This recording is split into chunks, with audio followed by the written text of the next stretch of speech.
আসসালামু আলাইকুম প্রিয় দর্শক, সকলকে স্বাগত জানাই অভিবাসী আপডেটের নতুন ভিডিওতে। যারা এই ভিডিওতে যুক্ত হয়েছেন দেশ এবং প্রবাস থেকে, জানিয়ে দিব গত 24 ঘন্টার আপডেট তথ্যগুলো। জুলাই মাসের 31 তারিখ। আপনি নিজে দেখছেন, একজন প্রবাসীকে দেখান। ভিডিওটি শেয়ার করে চ্যানেলটি সাবস্ক্রাইব করুন, ফেসবুক পেজটি লাইক ফলো করুন আমাদের প্রতিদিনের ভিডিও প্রতিদিন দেখার জন্য।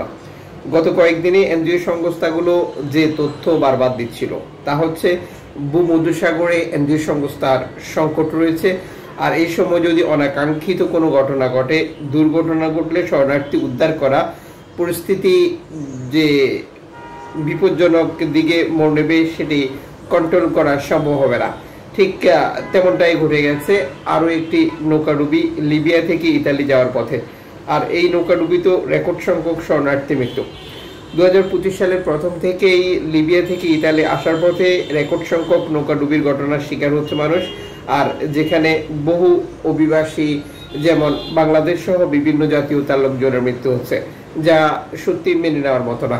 এনজিও সংস্থাগুলো বারবার সতর্ক করার পরেও পশ্চিমা দেশগুলো এতে করে কোন ধরনের সহযোগিতা বৃদ্ধি বা এই পরিস্থিতি কন্ট্রোল করার কোনো ব্যবস্থাই নেয়নি। যার মূল উদ্দেশ্য হচ্ছে তারাও চায় নৌকা ডুবুক, অভিবাসী মৃত্যু হোক, এরপর বাকি অভিবাসীরা ভয় পাক এবং তারা ইতালিতে না আসুক, বিশেষ করে ভূমধ্যসাগর ব্যবহার করে।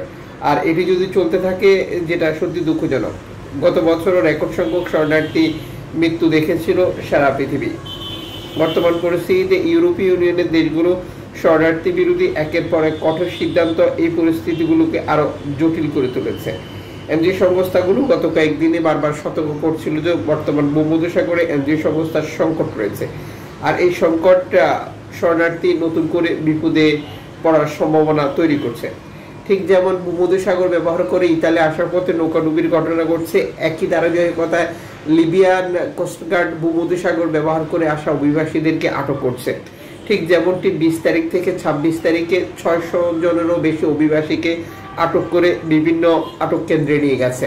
এই আটক কেন্দ্রে নিয়ে যাওয়ার ফলাফল কি আপনারা অবগত রয়েছেন। সেখান থেকে আবার একটি গ্রুপের কাছে তাদেরকে বিক্রি করে দেওয়া, তারপর তাদের পরিবারের কাছে ফোন কল করে মুক্তিপণ আদায় করা, ভিডিও কলের মাধ্যমে নির্যাতন করা, যেটি এখন সবাই জানে। এটি গোপন বা লুকানোর কোনো কিছুই নেই। আর এটি হচ্ছে বর্তমান লিবিয়ার তথাকথিত ইতালির অর্থায়নে পরিচালিত বাহিনীর কাজ।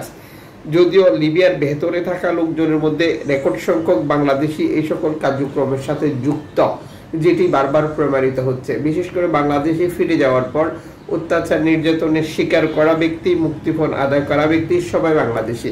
শুধু মাঝপথে কিছু লিবিয়ান ব্যক্তিকে তারা ব্যবহার করে এই প্রক্রিয়াটি সম্পূর্ণ করার জন্য। আর এটি ঘটছে মাসের পর মাস, বছরের পর বছর। এরপরেও গেম চলছে। লিবিয়া থেকে ইতালিতে শরণার্থী আসছে, তুরস্ক থেকে গ্রিসে শরণার্থী আসছে, আফ্রিকার বিভিন্ন দেশ থেকে আটলান্টিক সাগর পাড়ে দিয়ে স্পেনের উপত্যকা দ্বীপগুলোতে শরণার্থী প্রবেশ করছে। যুক্ত থাকুন, দোয়া করুন, সতর্ক থাকুন। অবৈধভাবে ইউরোপকে না বলুন, বৈধভাবে আসার চেষ্টা করুন। আর না হয় কিছু বলার নেই।